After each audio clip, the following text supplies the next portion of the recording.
evening, America. It is your favorite host, the Cajun Libertarian of the Cajun Libertarian Live. I am going to be talking with Dave Smith, the man, the myth, the legend, tonight on this very special episode of the Cajun Libertarian Live. So tune in and stay tuned in. Get into the comment section. It doesn't matter if you're a hater, if you're a lover, or anywhere in between. Let's figure out how we, as a community, can band together and disband the government in any possible way absolutely possible. Stay tuned. Coming up next on the Cajun Libertarian Live.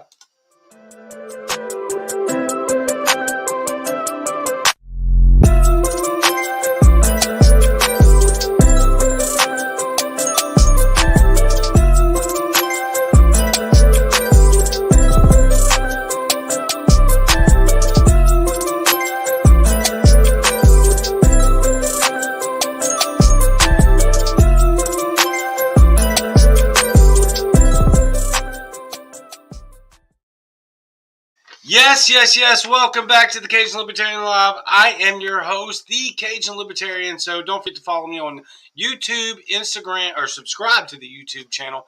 Hit the notifications bell so that every time I go live with amazing guests like Dave Smith, Spike Cohen, and all of the alike, you can be the first to hear it, first and foremost here. And then follow me on Instagram, Twitter, YouTube. We're live streaming now to Float. Obviously, Facebook, which is my original platform, and then I am now venturing over to TikTok. We'll see how long that lasts before they censor me completely, as they have already done. Before we get started, we have breaking news, as you can see, that is very breaking and very significant by this physical piece of paper that I'm holding right here in my hand that has no words on it. Turns out, according to the Durham report, that the Russian collusion story was fake and Hillary Clinton is corrupt. Absolutely fantastic. Thank you. We had no idea. Let's get to Dave. What's up, bro? That was incredible news. The way you delivered it too, I really believed it. I was like, this is a professional newsman. I like this. Well, that was part of the stick. I'm super surprised that this is a major right-wing talking point right now. Like, oh my God, you're shocked that the Russian collusion story was fake and that Hillary Clinton is corrupt. How on earth did you just now arrive to that deduction? Oh God, and I hate just like the Republican, like the kind of like always what you can expect from them, boring talking points. Well, we're going to investigate more and we're going to get to the bottom of this, and it's like, no, you won't. You're going to like grandstand, and then nothing will happen. Nothing's going to happen to any of these people. Even Rand Paul, who I love so much, like and I really just love him because he's Ron Paul's kid. But even he's been so great on the whole COVID thing. I mean, just so great grilling Fauci, and like he's been the best like public elected official on all this stuff.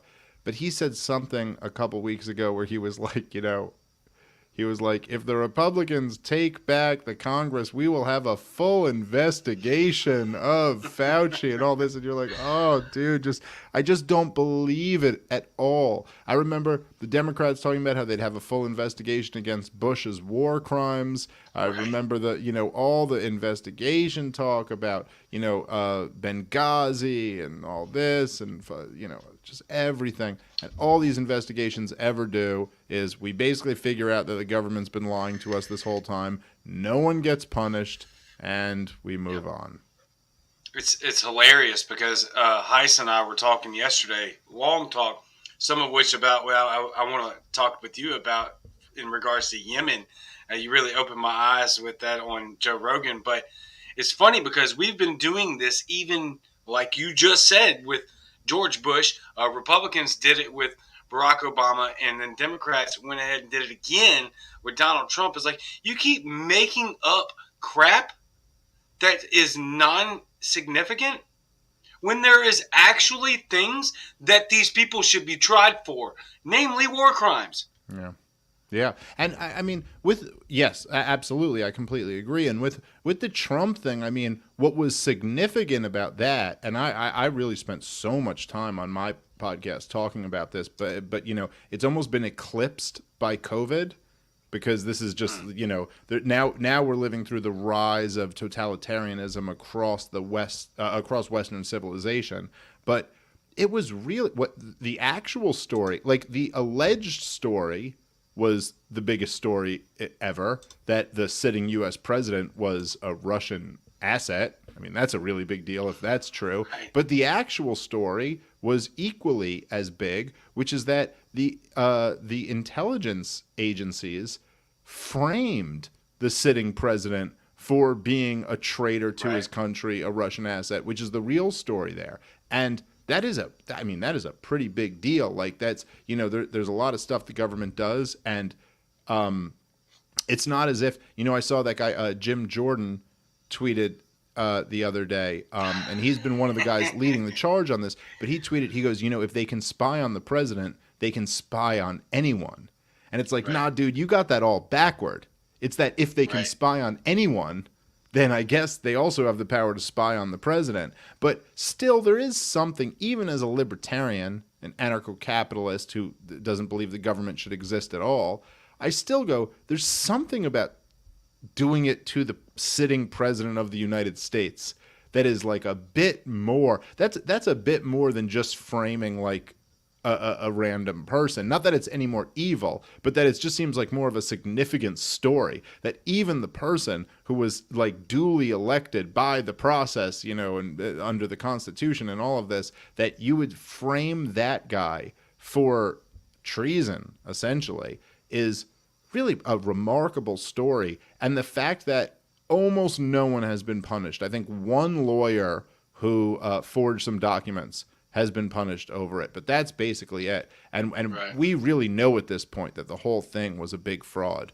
And the fact that there aren't, the people that say that they go, Trump is like a dictator. It's like, well, I mean, if you try to frame a dictator and get busted, usually the results would be something like, you being put up against a wall or something like that. And nothing even remotely close to that has happened. And it's, I don't know. No. Not that I want people put up against a wall, but like a trial and then convicted, that would be nice. Right. No, yeah, it's funny because all those people that I even saw tweets from people saying that we toppled a dictator. Like, you understand that you don't vote dictators out, right? And people buy. This is a problem. I don't necessarily have it. I do have an issue with it. So let me frame that differently. I have an issue with these people spreading this disgusting propaganda, of course. But my more important issue is that the vast majority of people are going along with it. Yeah. They just believe it, and they just continue to spread this dissent and hate, and it's just created this massive caveat and divide amongst our community. Yeah, well, I mean, there's no question that people are picking sides. I mean, I don't know, there's a lot of people who aren't going along with it, for sure. And there's, it's the bigger that it to me, the way I look at it is like the size and scope of government has grown exponentially since really for the last 100 years or so. But, exponential growth is crazy. Nice. Like it takes off and takes off toward the end. Like if you look at it on a curve, it's like, and so we're in that part of it where it's really spiking up. And of course, the last 2 years under the COVID regime have just been insane. But as the government gets bigger and bigger, of course, the fight gets crazier and crazier because we're fighting over who's going to, especially in a somewhat democratic system, it turns into this culture war where everyone's fighting over who gets control of it.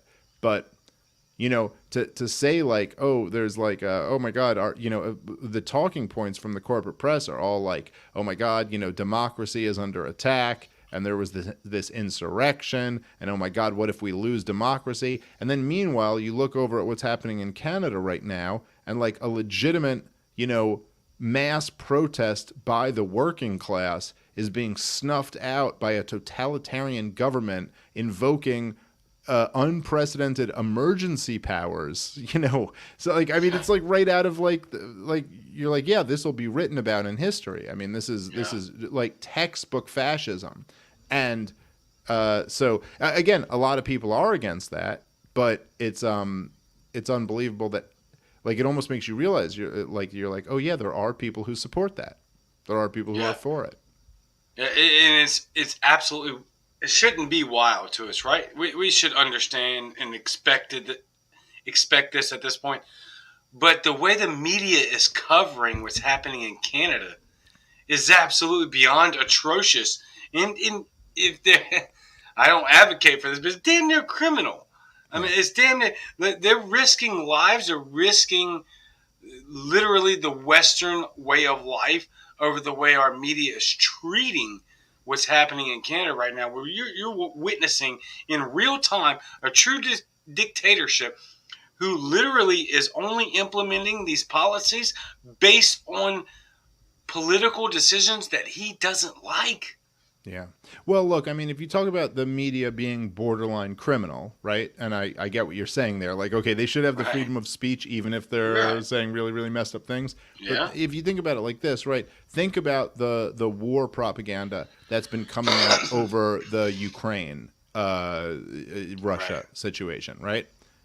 I mean, look, there is no evidence, at least no evidence that's been presented to the American people that Russia is going to invade Ukraine. I know the State Department said the other day, well, we have evidence there's going to be a false flag attack or something, which, by the way, sets off my conspiracy spidey senses. Like, oh, you have evidence that they're going to claim there's a false flag attack? Maybe you have plans to make this a false flag. But anyway, look, if Russia did take over Ukraine, I'm not saying that's good, but Ukraine was part of the Soviet Union. I mean, it was, I don't know, like, where exactly should lines on a map be drawn? Is it such a foregone conclusion that, like, Mexico shouldn't be 3 miles, further up, or that America shouldn't be 3 miles further down, or I don't know. But if they were, when you're talking about the United States of America and Russia, you're talking about two countries that possess 90% of the world's nuclear arsenal. And to even start pushing war propaganda between those two countries, you're like, holy shit. I mean, when you talk about this being criminal, like, you guys are risking everything. Like, you're so, forget even like whether we think they're right or wrong or corrupt or honest, just how reckless it is to be like pushing this stuff that you're like, dude, this will kill you too. Like, this will kill you and your family. Forget like all the other families you don't care about. Like that, and so yeah, it is that there is it's really unbelievable how reckless they are and how much they are willing to support something that can endanger so many people. It's unbelievable. It's almost like they would make foreign policy decisions just to increase poll numbers. I'm just saying, it's just like, I'm not saying it is, I'm just saying. A lot like that, yeah. That maybe, just maybe, they would dictate foreign policy procedures based on how the American public views them at the moment. I don't know that that's true. I'm just saying. It sure does seem like that. Right. Yeah, I wanted to ask you this real quick. Did you see what number episode you were on Joe Rogan's, on your recent Joe Rogan? You've been on Joe Rogan a bunch. Did you see the episode number that you were on Joe Rogan's podcast? Yeah, one shot. One shot. Damn it. I know. That was the one I was talking about. I wanted to. Yeah. I know, it's like, come on, you don't have one in the can, Joe, that you could release before me and then give me that sweet 1776 number? Yeah. Joe, I'm really upset. He should really do more for my career. Oh, yeah. Yeah. I don't know what he's thinking about right now. Come on, man. He's certainly not the center of attention in the internet world right now, so I'm not sure what the hell he's got going on. Damn it, Joe Rogan. I know you watch this podcast. Next time, make sure that Dave Smith is number 1776. I was really hoping that I would catch you off guard with that one, that you were so busy that you didn't know that's what happened. I did notice that. I did, not till after it came out, of course, but I did notice that. But it's crazy that, like, I think the first one I was on was in the 600s somewhere. And so it was kind of crazy to be like, oh, that's, and I just noticed it because it was one shy of 1776. But I will, by the way, I'm not a fucking, I'm no historian, but I will say, I bet in 1775 some shit was popping off. Like they were getting ready for 1776. So, I bet there were some conversations happening then. So maybe that's the perfect number for me. It was like, yeah, this is the conversation right before, we're about to be in the revolution. I don't know. I thought about that yesterday morning when I was like stewing over this, and I was like, man, I hope to God he doesn't know he was 1775 and not 1776. And I was thinking like, you know what, but this could be like a kind of a precursor numerical destiny, right? Maybe that's what it is. Yeah. Yeah. There you go. Yeah, but there was something else that stuck. There were several things that stuck out to me big time.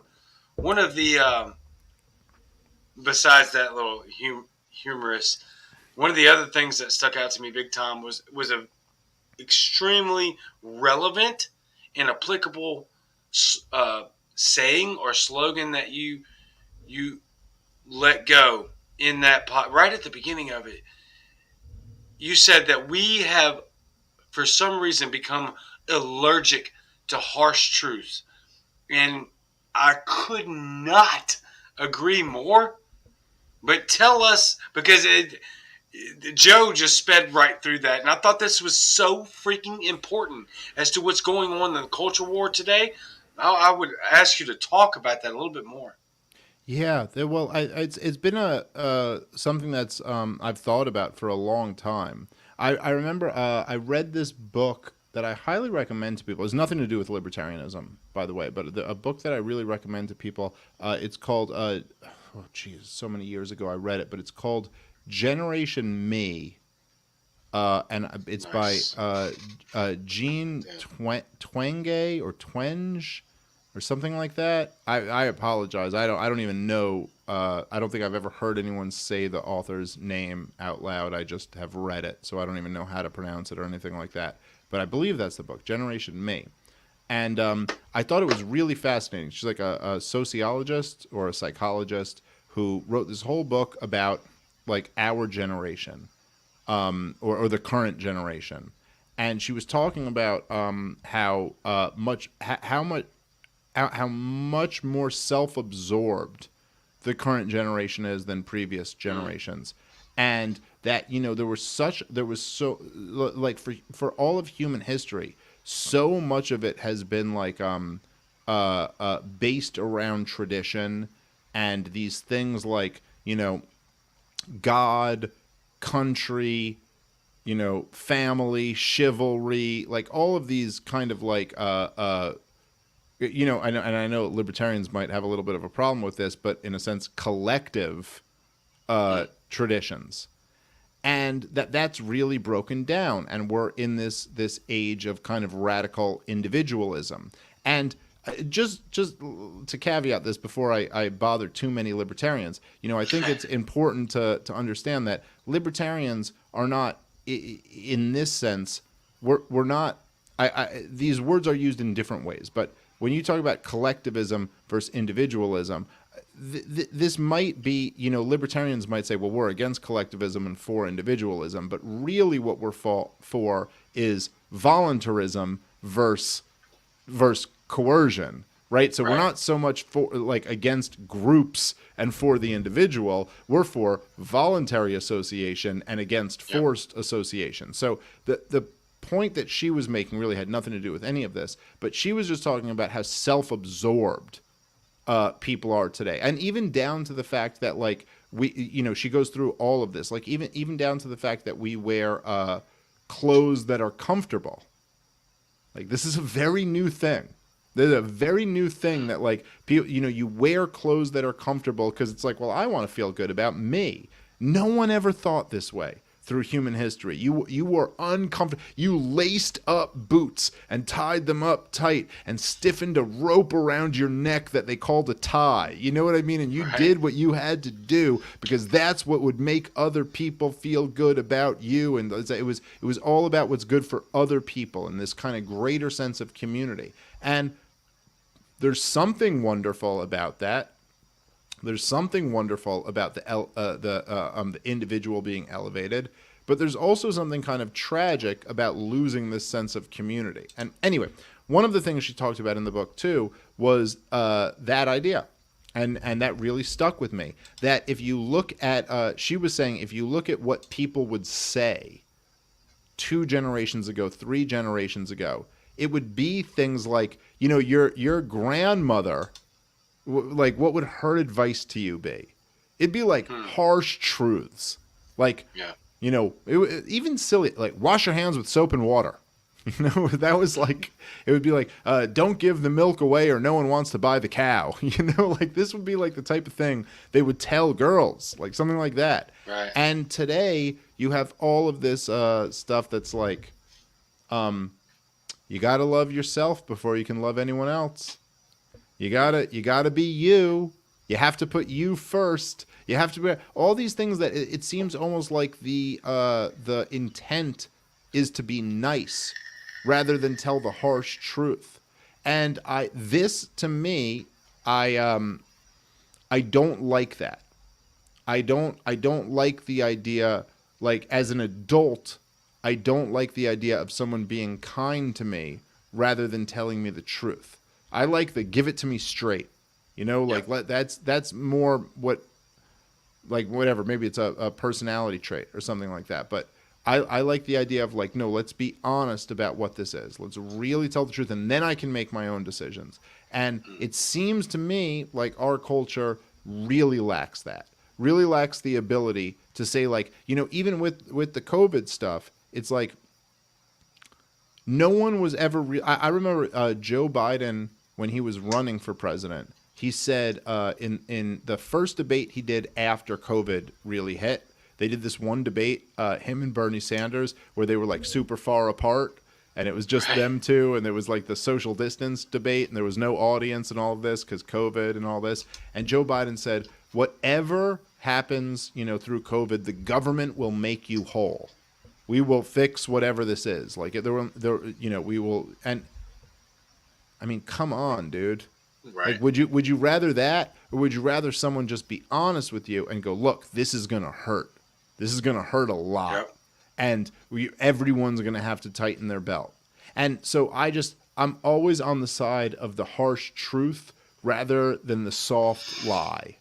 And so I feel at this point like there's something very hard, like, in so many ways that are outside the scope of libertarianism. Like, just Right. that people, like, won't admit that in our society today. Like, won't say anything, like, where it's like, look, if you're like, like, there's this, I don't know, just like cultural issues. There's like OnlyFans, where girls are like stripping, in some cases, having sex on camera for money and all types of things in between and all of that. And it's like no one's willing to tell them, like, look, if you want to get married and have kids, well, the vast majority of men will never want to marry you and have children with you if you've done this. Now, that's mean. That doesn't sound nice. It's not a nice thing to say to somebody, but it's true. It's true, and it's a very important thing to know, like, if you're in that situation. And people are so just, like, inclined to say, well, that's your decision, and it's your life, and you do whatever you want, because that sounds a little bit nicer. But for me, I like harsh truths. Yep. I like the truth. It's also a harsh truth that if you engage in that sort of activity, and that's where you're trying to retrieve or gather your acceptance, or who you are as a person, if that's what you're trying to grab that from, then you're going to be miserably failed. Yeah. You will fail in that attempt. I'm sorry. I'm sure you agree wholeheartedly. I completely agree with your sex. If that's what you want to do, you have every legal freaking right to go do that. But that does not mean it isn't destructive to your health, to your engagement in society. into your engagement into healthy behavior. It is destructive, and we have all the metrics to show that it is. And you could string that along many other lines of chosen lifestyles. Again, I will support and I will fight with you in your right to do so. The government has no right in saying that you shouldn't be able to do that. But I won't support you morally, spiritually, or physically because I understand from statistics and data that what you're doing is not healthy. Yeah, I mean, like in the same way, your friend has a right to like fucking, play Russian roulette on himself, but I still don't have to support you in doing that. Like and there's just there's things like this all over the place. Like and with COVID, this really exposed to me at least a lot of this. Like, once there was this crisis, it was like, it's so obvious that no one's willing to say, like, look, some old people are going to die.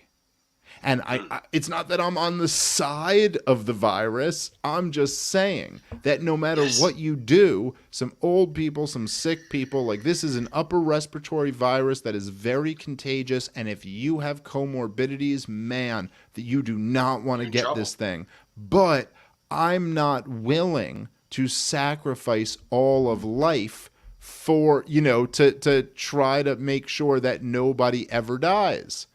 And that was a very, that's a harsh truth. But again, like I said, like sometimes these harsh truths are very important. And in fact, I think you could argue that, the truth is the most important thing. But easy truths are something anyone will tell. So the most important of the most important thing is the honest, accurate thing that is kind of hard to say. And I harken back to the great Ron Paul, who was the guy who stood up in the 2007 presidential debates and said that, I know we're under the George Bush administration and everyone wants to say that, the troops are the greatest thing ever and the terrorists are the most evil thing ever. But actually, the truth of the situation is that the reason why there's so much hatred against the United States of America is because our government has been, killing a whole bunch of people in the Middle East for a whole bunch of years, and that really rubbed them the wrong way. And that was a harsh truth. And I do think that, like, if there's a role for libertarians, it's to be able to tell the truth when it's really uncomfortable to do so. Yeah, and I think we have an obligation to do so. And Max Henry made a good point here. They don't believe in truth. They only believe in personal truths. Yes, we need to and here's why I've gravitated towards the Mises Caucus within the Libertarian Party, because number one, I landed at the Libertarian Party via common sense.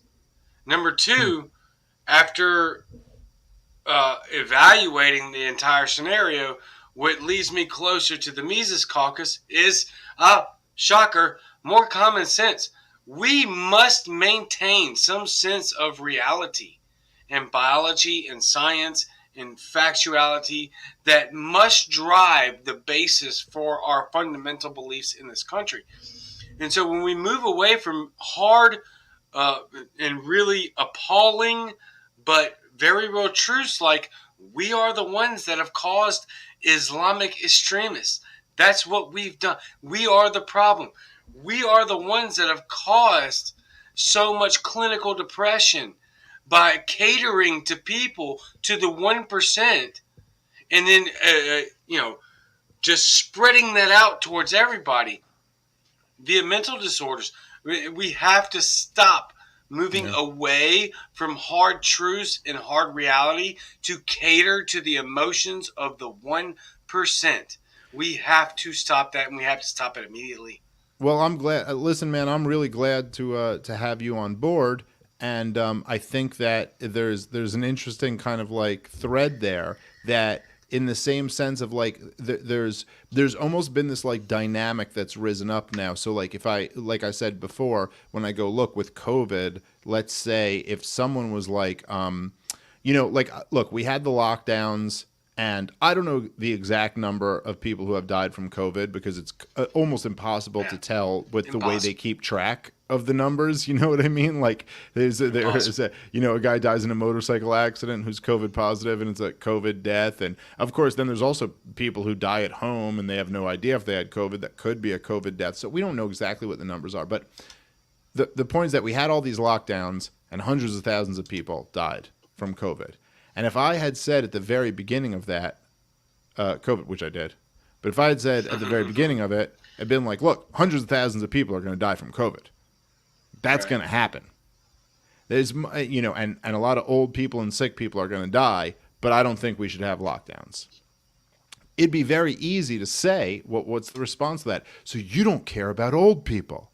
Or you don't care about sick people. And this is what happens anytime you deliver the harsh reality. And so I feel like this is the truth. This is exactly what's going on with the Mises Caucus. Like, is that it's like we're the ones who want to say, hey, look, here's the fucking truth. And then it's very easy for a lot of other people to say, oh, so you fucking hate this group of people or you hate this group of people. And it's like, no, dude. That's not what we're doing here. What we're doing is we're saying, hey, we need to be able to tell the truth.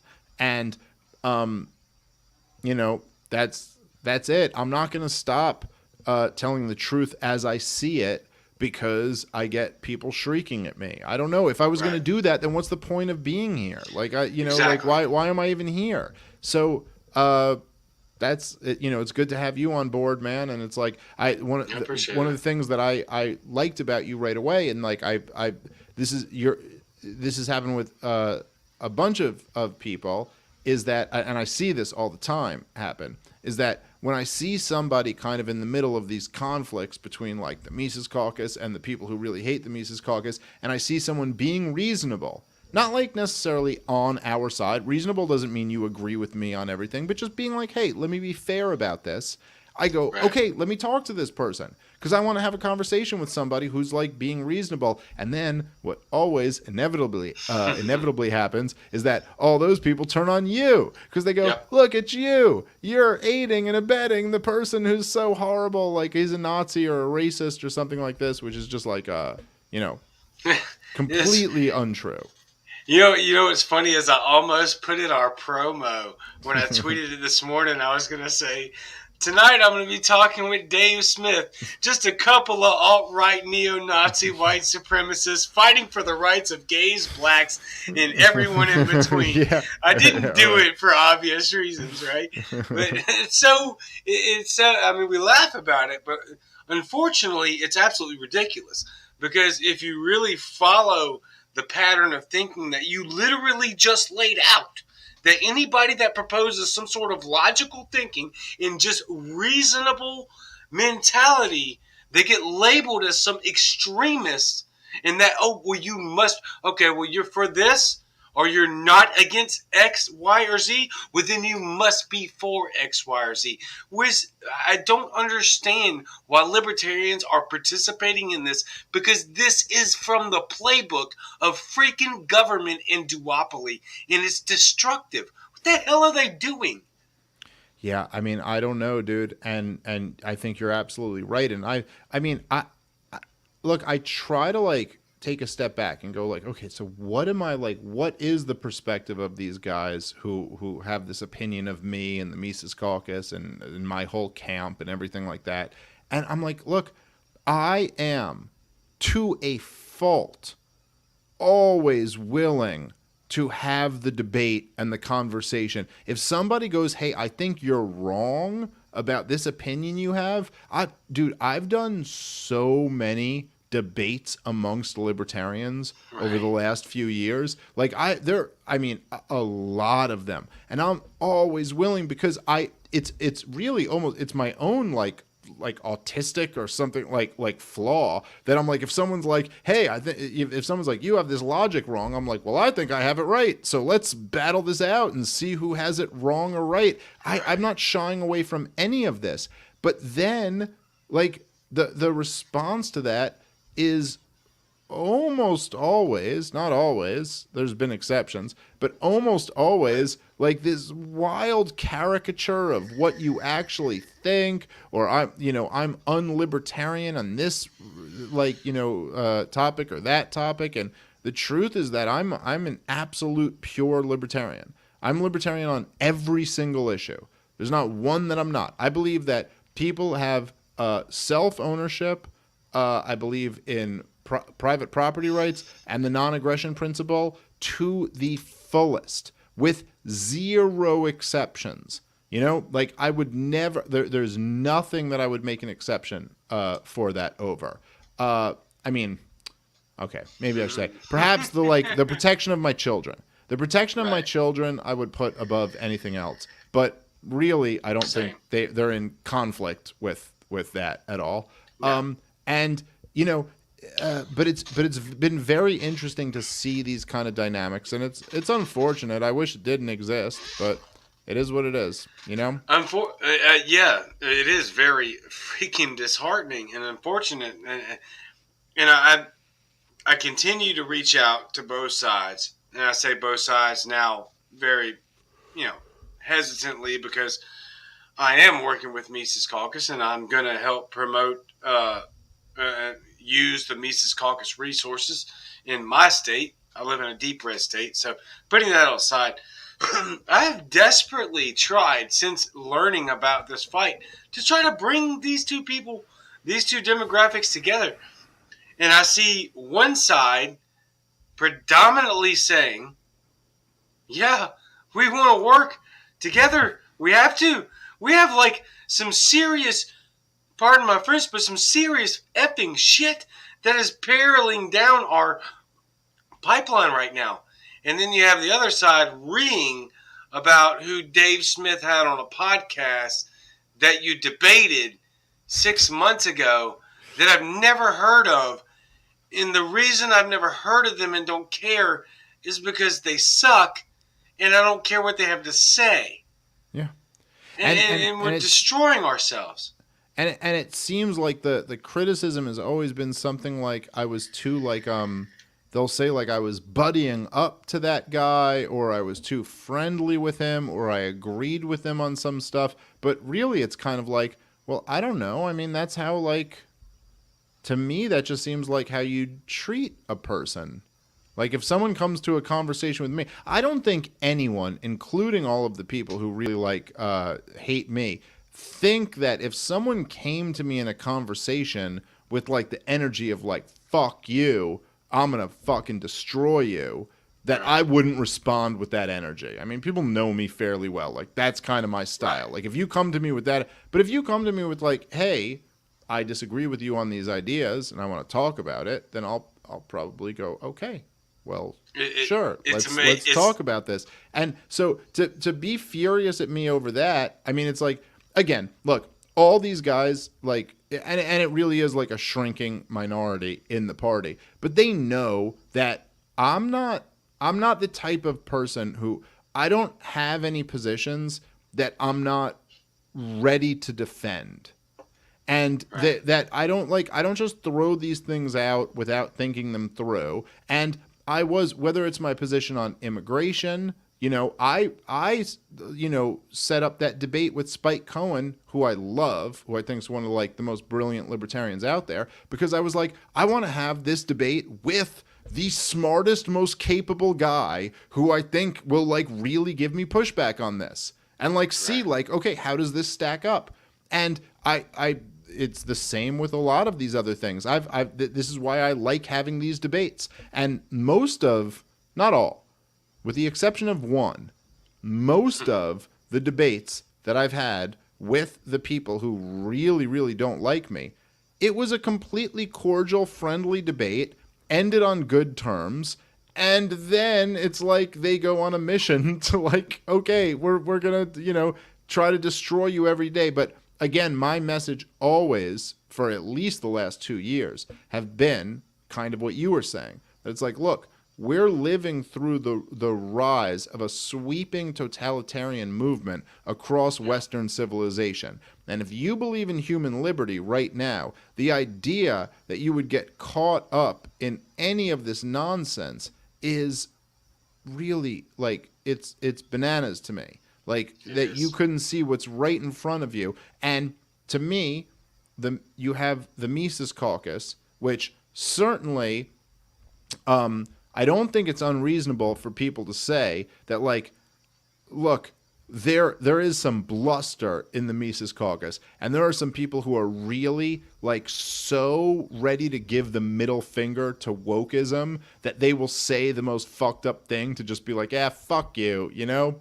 Like that's Yeah. kind of it. Like it's just this kind Yeah. of like, "Fuck you." How about this? I'll say the opposite of what's considered acceptable. And I'm not saying that there aren't some things that like, yeah, sometimes they're said as a joke, but not everyone gets that it's a joke. Sometimes it's like things that I don't particularly like that I'm like, hey, that was a little bit too far, and I'll I won't publicly like trash people who are on my team, but I behind the scenes do Agree. reach out to people sometimes and go, hey, don't say it like that. That's not the best way to say it. But if you're really supporting like a movement for human liberty in the Libertarian Party, and you see there's this one group that is like young and energized and hungry and making big moves and really passionately, unapologetically pro-liberty, there's no one else. That's the Mises Caucus. That's it. Like, aside from that, it's all just kind of like, oh, well, let's like, what do you want to do? You want to like follow all of the woke rules, but advocate human liberty? Or you want to like go with like, Republican establishment figures because they were against Trump, even though they were against Trump for all of the things that Trump was good on, not that they were bad on. Like I see in Texas, they have, and I don't give a shit, have whoever you want to at your convention, but they have this Joe Walsh guy, who's like his criticism. Like I have plenty of criticisms of Trump, but it's not the never Trump, but like I don't care that he held up a fucking arms deal with Ukraine. I hate him because he caved and gave them the arms after that. Right. You know what I mean? Like Right. I hate him because he didn't fucking stick to any of the good shit he was saying. So this is this weird dynamic where you would think if you were in the middle of a sweeping rise of totalitarianism and there were active genocides going on around the world, all sponsored by your government, that even if you disagreed with people about, I don't like the way he said this, or I don't like his take on this, it seems like you would go, yeah, but that's not as important as fighting what we're all against. Yeah, and so honestly, that's the biggest kicker for me.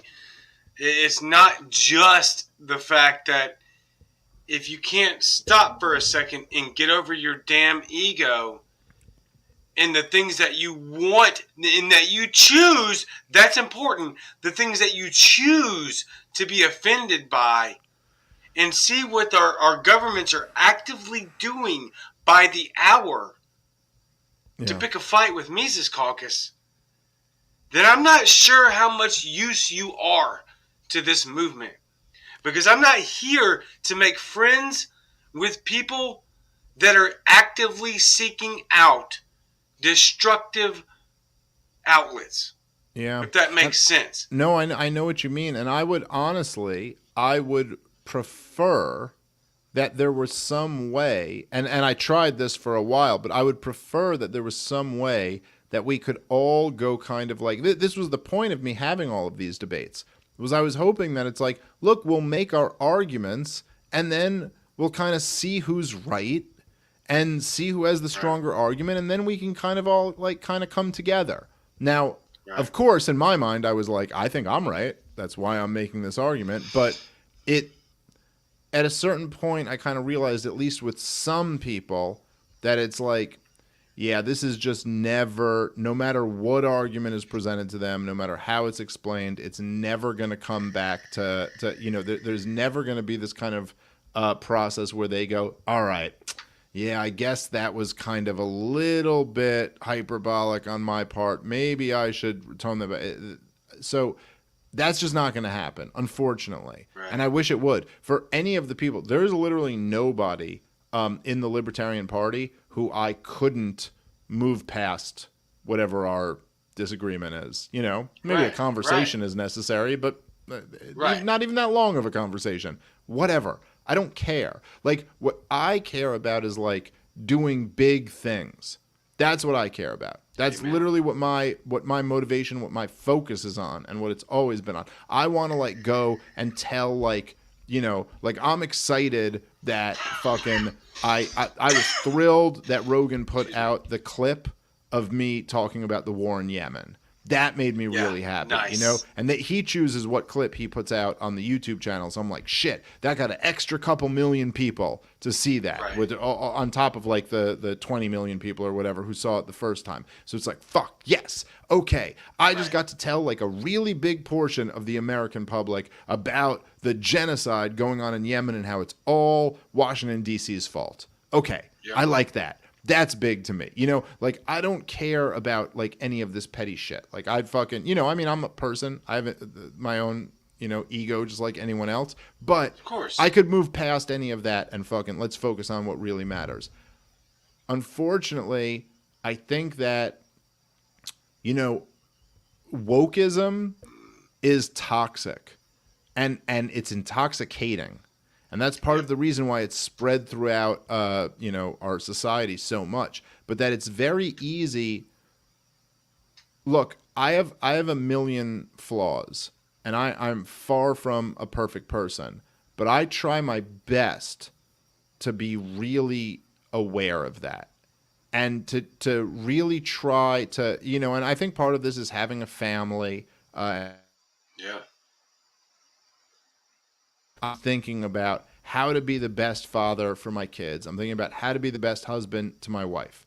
I think that one of the reasons why wokeism is so intoxicating is that people who do not do that, who are not very happy with who they are in life, can focus on this kind of noble battle against the people who they're against, and how evil they are, and this inherently makes them the good guy in this struggle, you know? And I see that a lot, that people who are not very impressive and have not contributed a lot and are not doing much are the loudest voices against bigotry. You know, I'm going to stand up against the bigotry in this movement. And there's something about that I just my tendency is to say maybe you should focus on yourself a little bit more. Absolutely. What's wrong with you? What could you be doing better? What have you done? What are you contributing? What are you focusing on? Anything that is like the bigger thing, or like what is it? You know, it's very easy to run around and point out how everybody else is, and I'm guilty of that as well. And sometimes that's necessary to point out, like, hey, I think this person is fucking up. I think this guy's not doing it the right way. But if that's all you're doing, like you're just in this holier than thou, like judging everybody else, like what? Okay, and what's your work? I remember Spike Cohen said at one point, he was arguing with somebody who I've seen you argue with a bit too. Not argue, but you know, one of the guys on Twitter who's like a Mises Caucus hater, one of my former debate sparring partners. And he said to him at one point, they were arguing back and forth, and he just goes, okay, so what's your plan? So like the Mises Caucus is here. They have become the majority of the Libertarian Party. What are you going to do? Or, you know, if you want to beat them, you're going to have to like win the argument. You're going to have to out-recruit them, persuade people that you're right. What's the plan? And this just completely shut down the conversation because he was just like, well, they're bigots. It doesn't matter. They're bigots. And you're like, oh, okay. Yeah, that's nice. Okay, so what are you going to do? Because right now we're in a situation where if we're really the fighters for liberty, we got to be like, hey, we have to try to start working on like a plan to actually inspire a lot of people to believe in this. Because otherwise, this is all useless. So that's if you don't have a plan, then. But see, the issue is there is no plan, right? And there cannot be a plan because I've said this for a while. One of my biggest fights, and most of everyone knows that follows me on Twitter, follows me on Facebook, a large majority of people. Racism, Systemic racism, bigotry, all of the alike are just like COVID. Okay? They are endemic. Yeah. They have always been. They will always be. You are fighting a useless battle when you are attacking these types of things, especially when you have no absolute resolute for that. And I probably shouldn't have said them two words back to back, but you get what I'm saying, Yeah. right? There is no real resolution to ending racism or bigotry. Because, newsflash, it's just like a virus. It's here to stay, and it will be here forever. Yeah. So, instead of focusing on things that have no realistic end goal, then maybe we should talk about the things that do have realistic end goals, like alliancing or allying with people that can fight absolutely tyrannical government policies. Some of those that include systemic racism, and I've addressed many of those. A lot of people don't like my answer to what systemic racism sounds like. To me, systemic racism, sounds like or is gun control. It was initiated off of racist beliefs. It still propagates that way in inner cities. They are geared towards it. That's something that people don't like to hear. Oh, well, I love systemic racism, but I don't like gun control. Yeah, I remember I was talking on the phone with Maj Touré, who's my fucking guy. I love that guy. He's just like so fucking great. He runs Black Guns Matter, and he's a great libertarian. We were talking on the phone, man. This might have been last year or something like that. But we were talking about this stupid like fucking racism, conversation.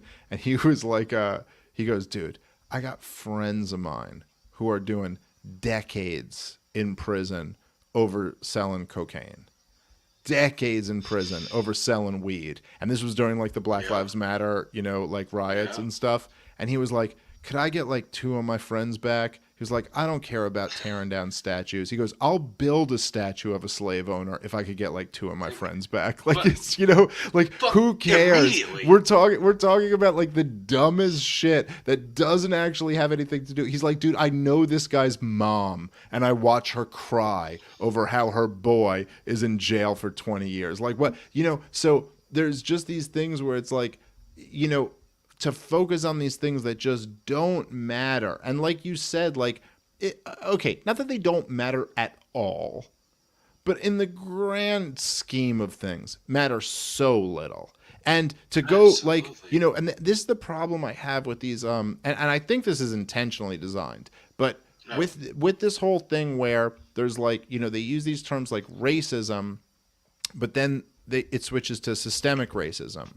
And you'll almost go, okay, well, if you're talking about like a system, a policy that screws over one group of people, I mean, if it's violating their liberty, then I'm very interested in what that is. Okay, let's talk about that. But it switches back and forth all the time. Like they'll use them interchangeably in the same way that I think like, just to say it, I think gender and sex get used interchangeably. They'll be like, okay, sex is biological, but gender is fluid. And then you'll go, okay, well, there's male and female. And they'll be like, and then you're like, but that refers to sex, not gender. So that's not fluid then. Right. Male and female very clearly is a biological term, right? I mean, but like, right. and they'll, so you'll almost be like, they'll be like, well, we live in a racist society.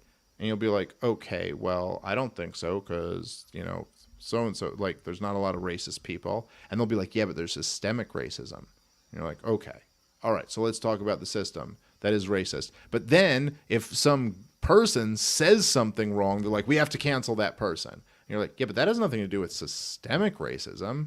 That's just like, so now what ends up happening is instead of focusing on the system and how the system actually oppresses people, you're ghost hunting through who's had an impure thought, who tweeted the wrong thing in 2009.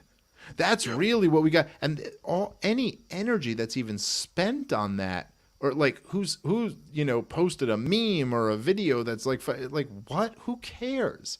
This has nothing to do with anyone's life. This is not, but there are these real policies. You mentioned one, which is like gun control. Of course, the war on drugs and the welfare state and public education and like so many of these things that absolutely do screw over, I mean, predominantly poor people.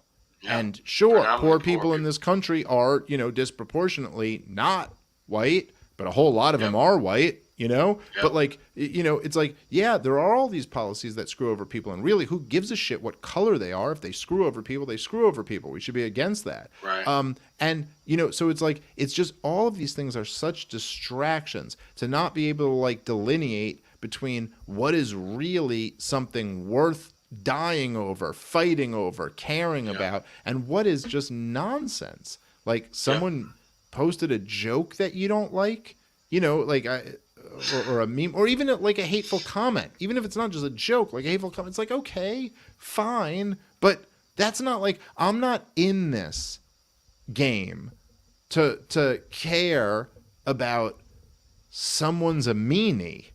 You know what I mean? Like, I'm in this to care about the fact that, like, there are human beings who are suffering, and I want to, like, talk about that shit. That's what gets me up. I don't know. Yeah, same. And what people, there's so many people in this country that fail to realize is that, especially people on the woke side, which is an absolute cancer. Just to double down on what you said, these are people that are so inward focused. And I've talked to psychologists and doctors about clinical depression and spiritual healers. And the number one consensus is that people that suffer with clinical depression and depression of any sort, and it's very relevant, so let me get there, is that they're so inward focused. Mm-hmm. They're so focused on me, instead of what they can do for other people. And so when we're talking about this exclusively, especially with wokeism and, like, let's just say systemic racism or racism, is that we lose sight of the fact that these government entities and these people that are in control and in power, they could care less what your skin color is anymore. They lost sight of that a long time ago. They realized that they could put people in mental cages and enslave us regardless of what your skin color is. It has become a socioeconomic issue at this point. So if you don't have enough money to overcome the system, then they wholeheartedly believe they can enslave you to do their bidding.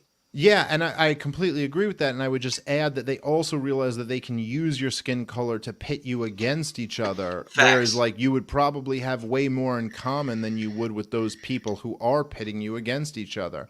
But I think Facts. I think it's so spot on what you said, and I've certainly noticed that in my own life, just personally, that even finding libertarianism and kind of this like philosophy, and I'm somebody who like didn't really grow up being religious.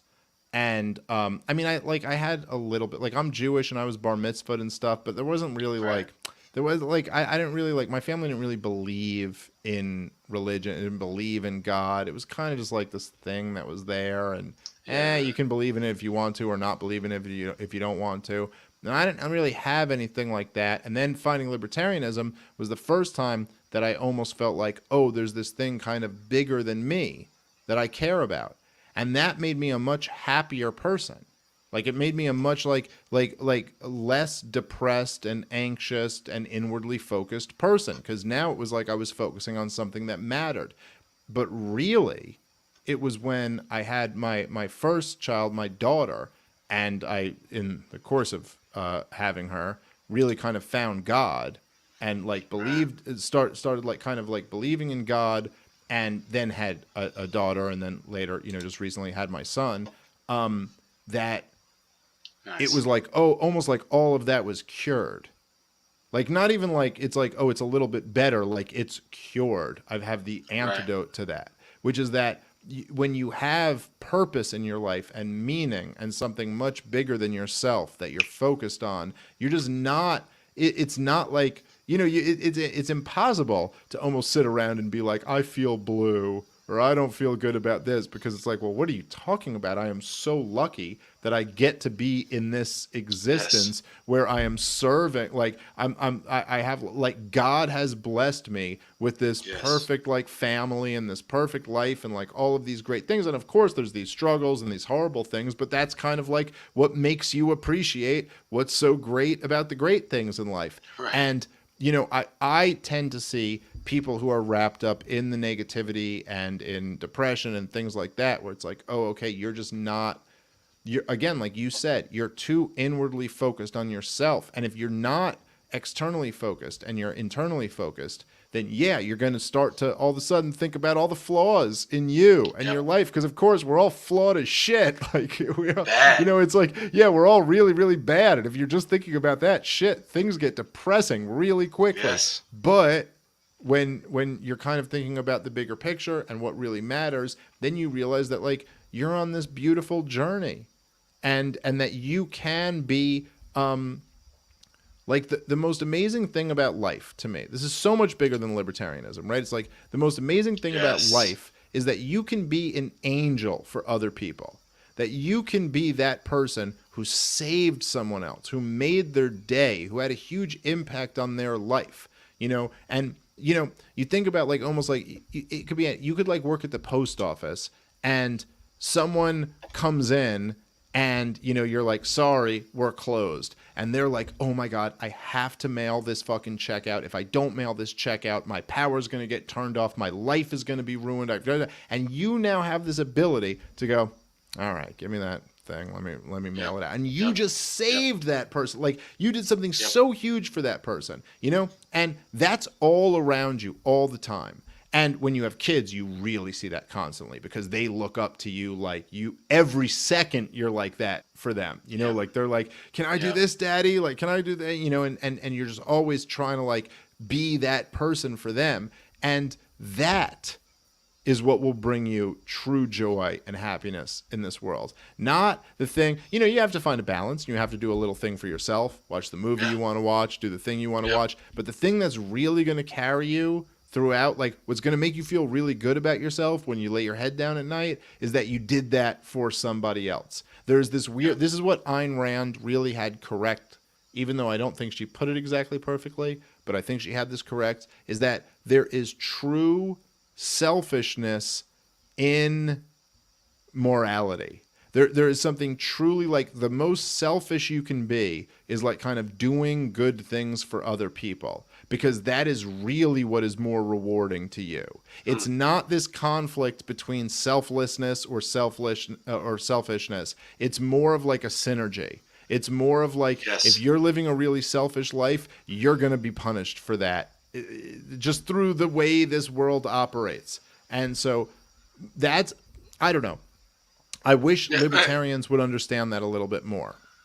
So yeah, no, you're so freaking spot on there. So she's kind of I didn't hear this from Ayn Rand. She's kind of stealing a biblical principle here, Right. in the fact that what the Apostle Paul said in Romans was that no one is righteous, no, not one, which was stolen from the Old Testament. Okay, which as Jews, they believe in the Old Testament, especially the Pentateuch. And if you're Islamic, you believe in the Quran. The Pentateuch and the Quran are the same first 5 books of the Bible, if I'm not incorrect. I think there. that's right. Yeah. But what she's talking about there is, and what biblical philosophy is talking about, and which is moral philosophy. If you talk to any philosophical person or read any of their studies, and you find, once you go deep enough into what they've discovered, is that even with the most moral and purest of intentions, it's not self-sacrificial. Yeah. Not on a human being's behavior. Right. No, you do it. There is some goal of attaining a moral good for yourself. There is always a selfish intent. That's what I'm trying to find. Sorry. There's No, always a that's selfish right. intent of even trying to do the best of moral behaviors. Right. That's right. And it's almost in the same sense of, like, if you whatever, if you, like, just don't have cheesecake all day. Like, in a sense, you're sacrificing, but in another sense, you're like, well, because I don't want to feel like crap tonight. You know what I mean? Like, you're like, so it's for selfish reasons. It's like, still, like, it's going to make me feel better. And that's a big part of life in general, is this kind of like, pay me now or pay me later type thing. And you can try to steal very short term. It's like a very high time preference kind of mentality. You can try to steal very short term, positive feelings, but it's gonna cost you in the long term. In the same way that it's like you could get up and go for a jog in the morning, or you could get up and eat cheesecake in the morning. And yes, in that morning, the cheesecake might feel a little bit better than the jog. So I suppose you could say that's selfish. But really, if you're being selfish in the fuller, sense of the word, it's like, no, you get up and go for that jog because overall now every day you're going to start feeling better if you live this lifestyle. Yes. And, so these things are all kind of like connected. And unfortunately, I think that, and I'm certainly guilty of this as well, but I think that social media, particularly Twitter, really rewards the worst in that equation. It makes people want to kind of like dunk on the other person and get a very short term kind of like, okay, I got my little adrenaline rush, and not really kind of like, and I know this with a lot of people who I've had like, negative interactions with on Twitter, but then you kind of meet them or talk to them or something like that, and it's nothing like that in real life. And you go like, okay, yeah, it's like we were both trying to kind of like win over the other one in that, little exchange. And that's not really who we are, like either of us. Right. So I know, certainly I've been sucked into that too. It's very hard to completely, be against that. But I also get it, I get it a lot, man, when people are like trying to come at you and just trying to fuck. It's like you see it on there. It's like the most evil aspect of people gets brought out, where it's like, oh, you're not even kind of interested in like asking me how I feel or showing me that you think I'm wrong or demonstrate. It's just like, let me fucking get you in this tweet. And, anyway, there's real good things about social media, but there's some real negative things about it too. Oh yeah, there's no doubt that I want to word this correctly because it's so touchy and so dangerous. Let me say it like this. There's a real hungering and necessity for honesty and transparency within social media, and it starts with me first. However, you cannot, or I cannot, anyone cannot instill that desire for transparency and honesty into anyone else. We just can't. And so again, I'm going to steal from the Bible here. I'm not going to toss my pearls to swine. I will give you enough of the information and honesty and transparency and love that I can give. And when you prove to me that is not of your concern, that your only concern is to prove me wrong, then I will dust my feet and move on. And that's the end of our relationship. You know what? I've known you for 10 minutes. I haven't enjoyed any of them. So we're done here.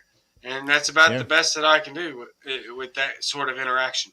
Dude, I never, for years, I never blocked anyone on Twitter.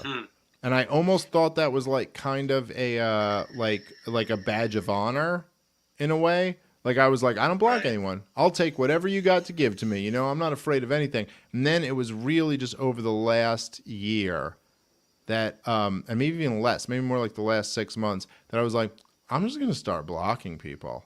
Like, what am I even doing? It's like, there's certain people, and I won't do it just off like one thing. It's not like someone will say one thing that bothers me and I'll block you. But it's like, if there's somebody who I've gone back and forth with enough times, and it's been clearly demonstrated that like, nothing productive is coming from this. Right. We're not really talking to each other. You're not listening to what I have to say. We're not like advancing to the next level. I've tried to have this communication. It's like, is this just a thing that like, am I spending time, trying to like, why am I doing this? I'm Right. just going to hit a button and then this is over. And Yeah. I'll tell you, one of the things I think that really changed it for me was having my boy. And like having a son really made me think differently about a lot of things in life. You know, I had my daughter. My daughter's like 3 years old, and my son is a baby. He's like 4 months old, and Wow. yes, it's great. It's an unbelievable time to have such a young kid. They're so goddamn cute. Every day of my life is just like a cute overload, which Yeah. is I amazing. remember. Yeah, how old are your kids? Yeah, I've got a 13-year-old from my pre-Jesus days, my first marriage, and then I've got a 5-year-old boy and a 2-year-old girl. Oh, okay. That's yeah, Yeah. dude, just incredible, man. Those and you Yeah. got 2-year-old. Ugh, there's two. I Ah, mean, I have the great. 3-year-old. It's just like it literally is like it's like you could overdose on cuteness just like Every every day. day, every day. Yeah. I get in trouble every day. So yeah, I know. It's just it's the best. But I'll tell you, there's something about like because so my wife is just like the best. Like I mean, I'm really Same. I'm not just like man, she is just like I'm like incredibly lucky that I got that somehow I locked down this chick. I don't know how the hell I Same. did it. I did something good in a previous lifetime, but like she's Yeah. just like this gorgeous chick who's like so sweet and like such a great mother and a great wife, and she's smart and she's funny and like I don't know what the hell I did. Even all the people who like hate me, they'd love my wife because she's just that great. Like you couldn't not love her. She's just the best. Same. You know, like that's just and it's just like that chick that like almost like the chick in high school who you'd be like, it's like the hot chick, but she's also really Right. cool and really nice Right. to everybody. It's like I somehow locked her up. I chained her up in my basement. That was the plan. But Yeah, that's how we right. did it. But anyway, so when I had my daughter, I kind of had, and this is probably stupid and my own like kind of immaturity or whatever, but I kind of had this attitude like when I had my daughter that I was like, well, I mean, she's got my wife. She's got the best role model ever to look up for. So all I really got to do is like, I got to make money and I got to make sure that there's like the bills are paid and protect them and, be present and loving. And then this is easy. She's got the best woman ever to be her role model for, it's like now, and then when I had my son, I almost felt like this pressure. Like I was like, oh shit, I got to teach him how to be a man. Yeah. Like this is different. I can't just like rely on her. Like I got it, which is, maybe there's something flawed in that, but that was just like how I felt, And since having my boy, which is only like the last few months, but I kind of felt like, I don't know. I think a lot about like the man I want to be, and I don't want to be dragged down in these like things. I don't want like him to look at me as like this guy who's like in these unproductive like exchanges constantly. And I'm certainly very flawed and I still fail at that. But I still go like, no. So like now I'm like, yes, if I get the hint that it's like, no, this is not productive and not worth my time, then I'm going to block you. Like, I'm just not going to be a part of this. I want to be a part of things that are like really cool and really great and something I'd be proud to like for my boy to see. Like when he gets older, like that's like more what like that's something that makes me like, okay, I'm happy to be doing this. And a lot of times with these arguments, like it's like, look, if someone has an argument and they say, hey, I think you're wrong about this, I just think about it like, well, what would I want? Like, what would I want if my boy wasn't 4 months and was 15 and could like, see this and think about what I'm saying? Well, the answer there would be to like, no, I should take this on and respond to it. But if it's just like something where it's like, oh, dude, you're not even trying to respond to what I've said, and you're not, then the answer is just like, let's move on from this. Neither of us need to be engaged in this. No hard feelings, but like, let's just move on. I wholeheartedly agree. If not for the simple desire and necessity for your own personal mental health, I don't block anybody from any social media unless they're scammers, like trying to get my followers and fans to buy Bitcoin that they're not really trying to sell or anything. But over the last, literally over the last month or 30 days, I'm like, you know what? I've got 3 kids. I've got a wife. I've got a full-time job. And I've got a second full-time job on the internet. and trying to do my freaking part to get this country back on track. The last thing I need is for a couple of retards, and sorry if that offends y'all. You know what it means. It's a funny word. It's not It is a funny word. actually. It's derived from the word rotundo. So if you don't know, I am a very experienced musician. Retardundo is a musical term, which means to slow down. So you can hate me for it all you want. I don't care. I'm talking about music here, folks. To slow down. If you're gonna pollute my life and the people's lives that I influence with your ridiculous nonsense that is not going to help anyone, including yourself, you know what? I'm gonna block you. Yeah. And that's where I've arrived. And I don't do it very often. I've only blocked, like, other than scammers, maybe 3 people in about a year of doing all this, and like close to or a little over 40,000 followers at this point. It's fine. If that's how you choose to engage, I won't engage with you. We'll part our ways. You go do your thing. I'm going to do mine. And that will be our relationship from here on out. Yeah, which it just seems like might be the best for everybody involved. Yeah, I and think like so. I think there are some people who like I mean I had people who would like, tweet at me like every day. Like every day. And at a certain point you're like, yeah, like forget even me. I don't think this is healthy for you. I don't think it's healthy for you to like be like this focused on what I'm doing. And and it's also a recognition of my own weakness, that I do have a weakness, Right. a real weakness, particularly with like libertarian shit, that I will always engage in the argument.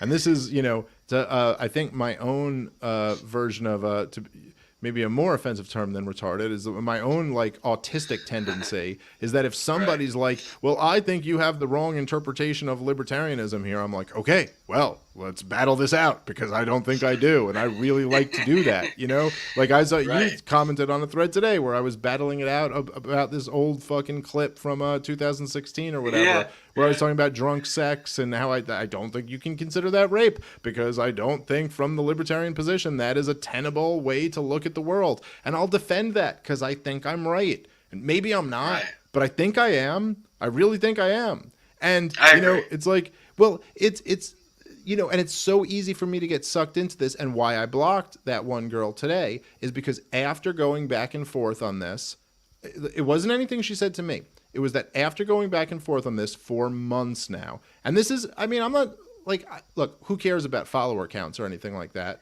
But this is an account with a couple hundred followers, and I'm an account with like, almost 200,000 followers. And I've gone back and forth with her many times because she asked me, will you have a discussion about this? And I was like, sure, fine. And after doing this for months, someone asked her if she could steel man my position on this. And what she said after it was such a ridiculous straw man of what my position is that I've explained over and over again that I just went, you know what? That's it. Blocking. Because if after all of this time you still can't just honestly just spit back, I could easily spit back what your position is to you in a way that you would find satisfactory. If you can't do that, then we're done here. Like there's no more need to have a conversation. But the point is, and I know people, like a lot of people try to jump on me for this and use it against me for obvious reasons because they want to try to damage me. And then other people, I'm sure, actually disagree, and other people are very emotional about this. But I've just said, it's like, look, I do not like drunk hookup culture. I don't like it. Right. I am a married, faithful man. Now, I was pretty degenerate before I was married, and I've lived quite a life, and I'm not proud of any of that. So I've been through that game, and now I'm a married, faithful man. I have a daughter. I don't like the idea of drunk hookup culture. I wish it didn't exist. I don't think it's good for our society, but it does exist, and that's the reality. Like it does, and unfortunately. Yes. And the truth is that people get drunk and have sex. People get hammered and have sex. This happens all the time. Right now, as we're talking, every people day, are doing right it. now. Right now, as we're saying these words, people are doing that. Now, the vast, vast, vast majority of people who do that do not consider a crime to have taken place. You know, I'm obviously talking about people who are adults who voluntarily consumed the alcohol and voluntarily had sex. You know, you can argue about whether consent is possible when you're drunk, but I'm saying in the moment said, yes, I want to do this. The vast, vast, vast majority of those people don't consider that to be that a crime happened.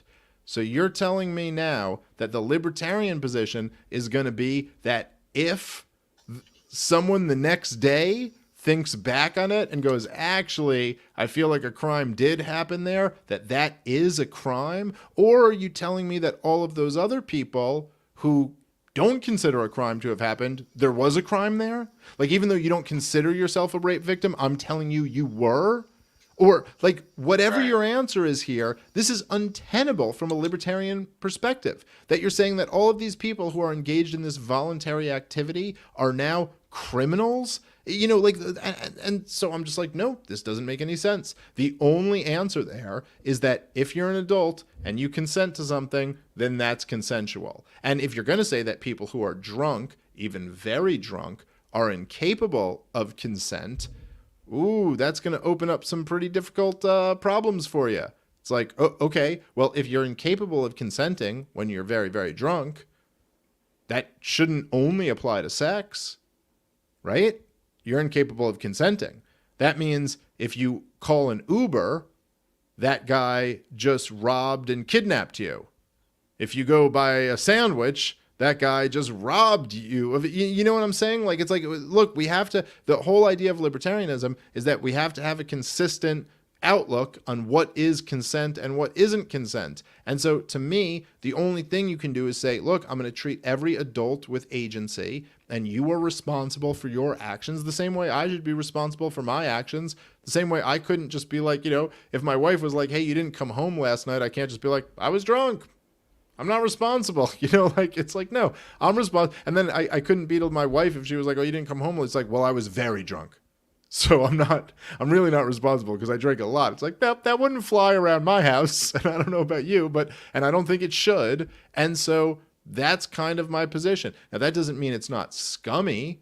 And that doesn't mean I wouldn't recommend, like, people don't live that lifestyle. I don't live that lifestyle. But, right, of course. You know, it's like, no, I'm sorry. I don't think there's a logical argument against that. And it's certainly not a logical argument from a libertarian point of view to say that what do you want to do here? I mean, if you're saying this is a violent crime, what do you want to have? You want to get the state involved in this? You want to now have police regulating interpersonal sexual activities at bars? I mean, this doesn't seem to me to be like anything that could possibly be a libertarian solution. And again, I'm happy to have this conversation with someone. Someone's got an argument against this. Bring it to me, but I don't think there's a good one. That was the issue that I have with this whole situation, is that we're absolving people from personal responsibility and involving the state. That would be my question, because I'm not caught up on this conversation or this topic. Are they literally advocating for state violence and state intervention over this? What I said at I believe, yes, particularly the person I was talking to today, yeah, I think she is that she was saying, like, yes, that's a crime. And her thing was saying, if you're inebriated or incapacitated, I'm sorry, incapacitated, then it's a crime. And I'm kind of like, okay, but what defines incapacitated? Like, obviously, if someone's passed out, or if someone can't speak, then yes, they can't consent. But where do you draw that line? I mean, if it's a crime, there should be an objective line. And she said, well, if they have slurred speech. And I was like, well, slurred speech, I mean, that could be 3 drinks in. You know, I mean, like, slurred speech, like, there's people have sex with slurred speech all the time. I mean, this is like a completely normal occurrence. And you're going to say that every one of those times is a crime?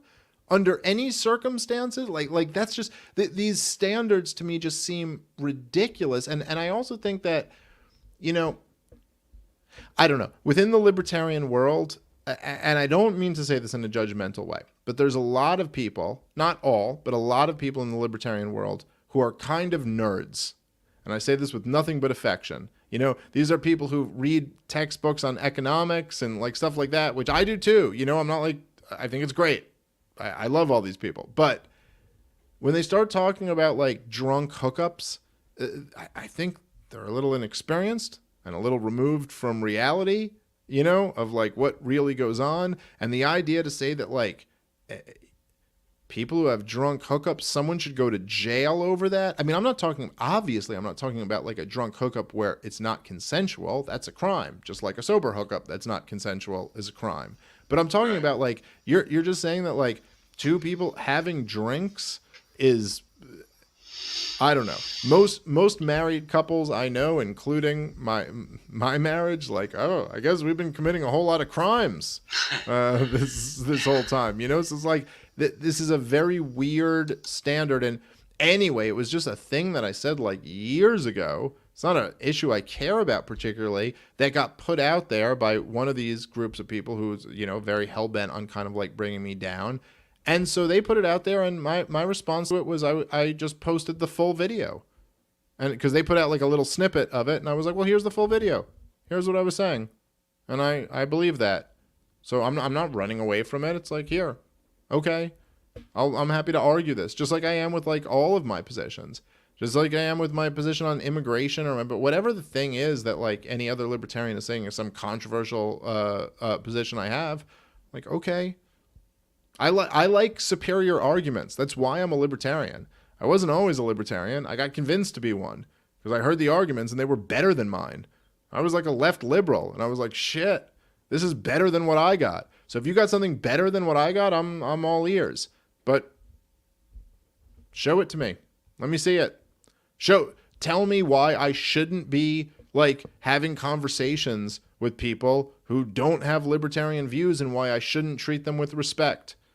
If you have an argument for that, then fine. But all the people who are like, complaining about me doing that, like, oh my God, you're buddy with these horrible people. It's like, well, I convinced a whole lot of their audience to come be libertarians. Have you convinced a lot of people to be libertarians? Do you have it? Like, what's your better solution? That I just yell, you're an awful person at the guy I'm interviewing? Okay.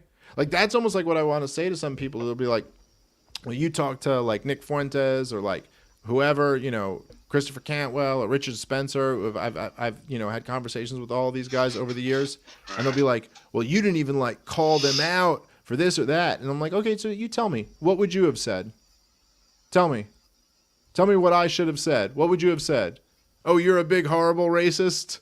It's like, okay, what would that accomplish? Right. What would that, you know what I mean? Like, would that convince anyone of anything? It's like there's people who like have never like won a debate in their life who are telling me how I should have debated these people. They're like, and you know, what's crazy to me is that they're like, you know, they've been coming at the fucking, at me and at the Mises Caucus like this now for years. And we've just been like growing and growing and growing and becoming a more dominant force in the party. And you're almost like, you know, you guys are helping us. At this point, I almost like it. I'm almost like, well, fuck. I mean, if I can't like stop it, at least let me use you guys to fucking keep boosting my signal. Because everyone looks at them and goes, oh, this is ridiculous. Look, it's like the experience you had, right? Like when we were in the middle of this thread where you're like, hey, look, I just want everyone to fucking, you know, put some of this petty shit behind us because we got such big issues to deal with. And I'm like, yes, that's exactly been my point. I'm so with you on that. And then the other people are like, no, you can't be with him because he's this awful, evil guy. And what is the net effect of that end up being? It ends up being like, you're like, he seems more reasonable than they do. This is literally the story of how I became friends with Reed Coverdale and Jeremy Todd and David Feit and like a whole bunch of these people, because this was this happens like over and over again. But I'm not like being phony. I mean it. I'm like, yes, I don't care. I don't care if we like disagree about some issues around. There's libertarians who I love, who I disagree with about like open borders, who I disagree. I supported Jacob Hornberger for the presidential nomination in 2020. He was a complete open borders guy. I don't believe in open borders. I don't think that's the correct libertarian position. But I don't know. He was good on so many issues. He was good on like all the issues that mattered. So fuck it.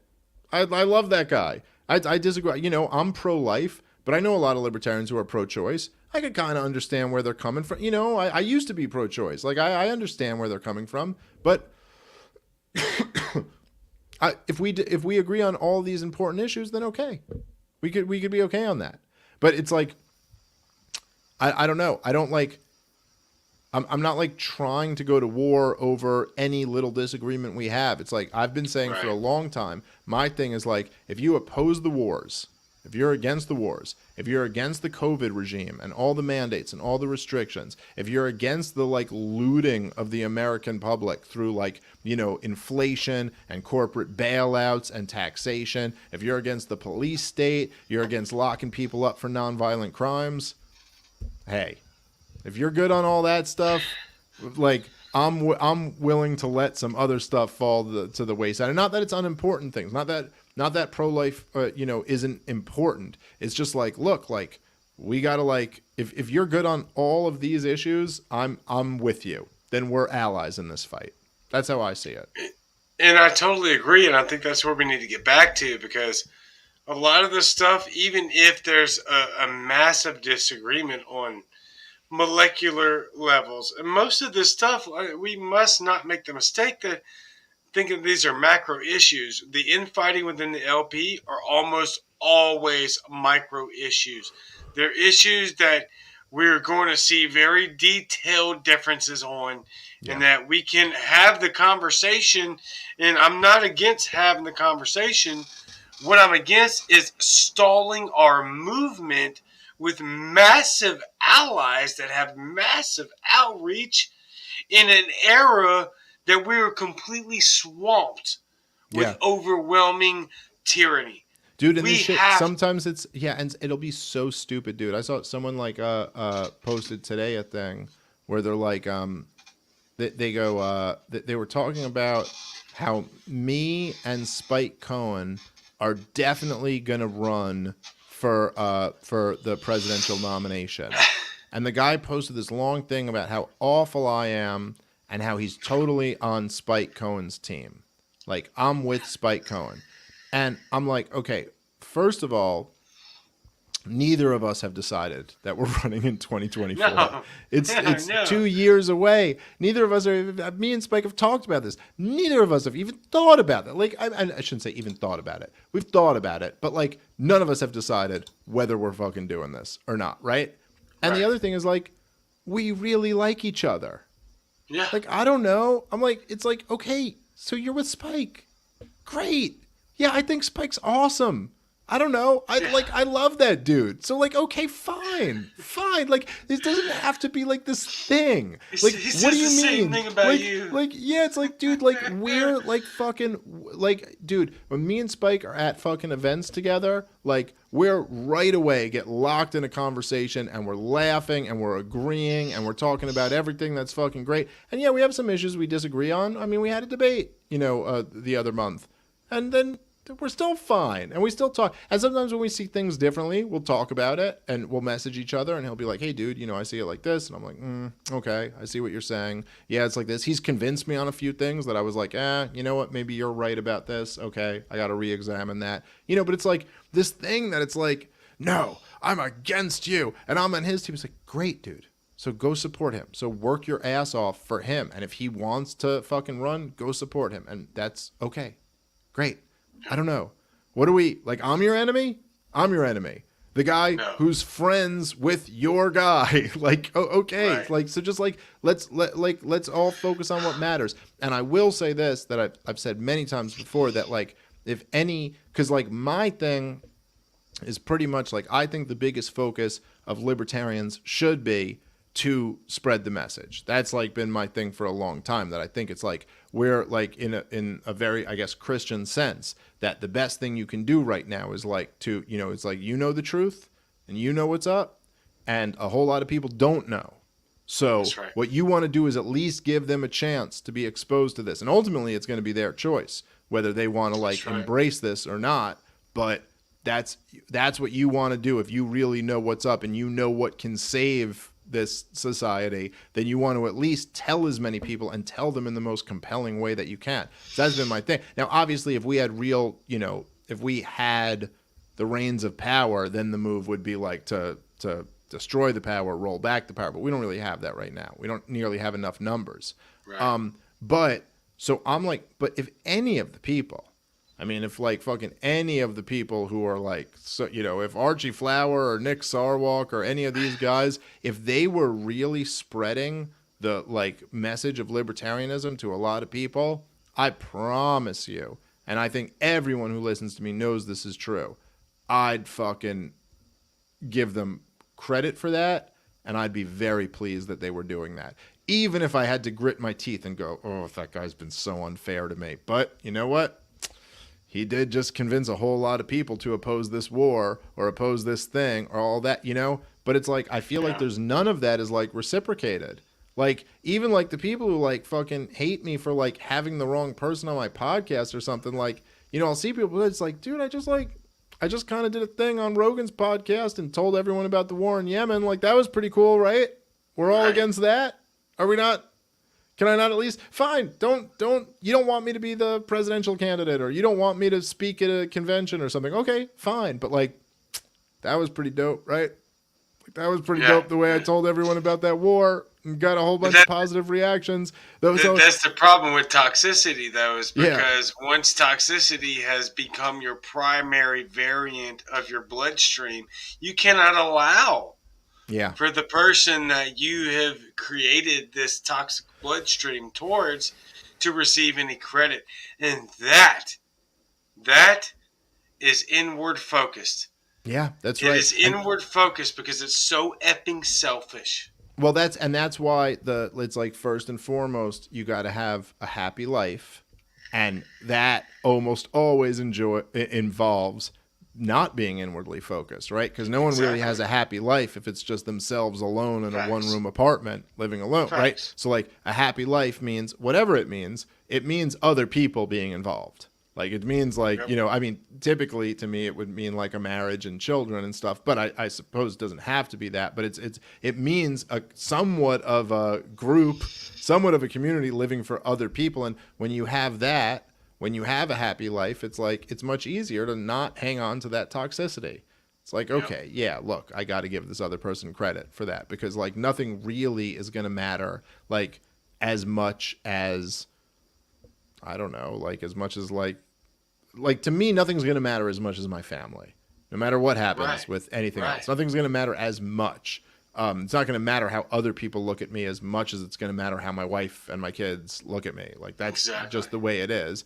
And so, it's much easier to go like, even if there's someone I was kind of bitter toward, and for petty reasons. I'm not trying to suggest that I'm above the petty impulses. I am not. Like, there is part of me that's like, the people who like, I feel like have been really shitty to me. If they get embarrassed over something, there's a part of me that's like, you deserve that. But I can, because I'm not completely consumed with that, and that's not all I have to focus on, I can, to some degree transcend that and go, okay, but, if there's something good they could do, that'd be really great. But I do try to, I think that, I'm very confident. No one can predict the future with complete certainty, but the Mises Caucus is doing very good right now.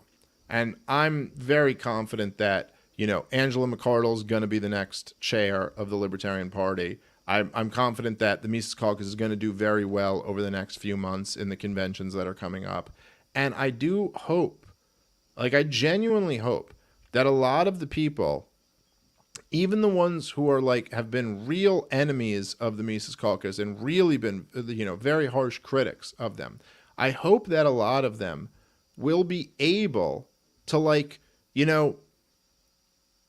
find a way to come back, to this movement and kind of recognize, and it's not going to happen without some degree of self-reflection and going like, maybe you made this group of people like enemy number one who weren't really your enemies. and that who really like there really is a lot of enthusiasm toward a lot of the same goals that you have. Now, this might be like, hopelessly naive on my part, because I know it's not going to happen with everybody. But I'll say this, that no matter how shitty anybody's been toward me, my mental door is open to anybody walking back through it.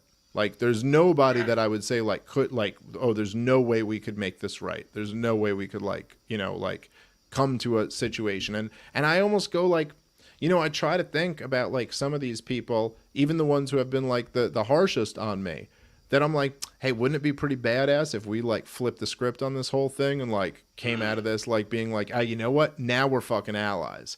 Even though we were the biggest enemies. Because wouldn't there be something powerful about that? That you're like, man, even though we hate each other, we care so much about this priority and this issue that we're back to, like, we're both fighting for it together. Like, isn't that kind of a cooler story in a way? Like, it's like that's, some of these people, like, fucking, I'm like, God damn it. Like, that'd be cool. I unblocked Archie Flower after he lost the chair in Virginia, because I just go, okay, you know what? Now that you lost, and now that it's like you realize, like, okay, your state just got taken over by the Mises Caucus, you got two options here, man. Like, what do you want to do? You want to leave, or you want to flip this whole fucking thing and go, okay, here's what would be really cool. Like, you were so critical of our movement, and now our movement took over your state that you used to be the chair in. So maybe we could prove to you that we're not really what you thought we were, and then you could flip around and be like, you know what? I thought they were this thing, but now they've proved to me they're not, and now we could like let's fucking do something really badass here. That's just, that to me, that's a cooler story than you just leave. And like, I always kind of root for everyone's redemption arc, Like let's end this the way the movie is supposed to end, Right. Yeah. No, I think that's freaking spot on. I love the way you just laid that out, because I am all about that redemption. And I will say this before we get off of here.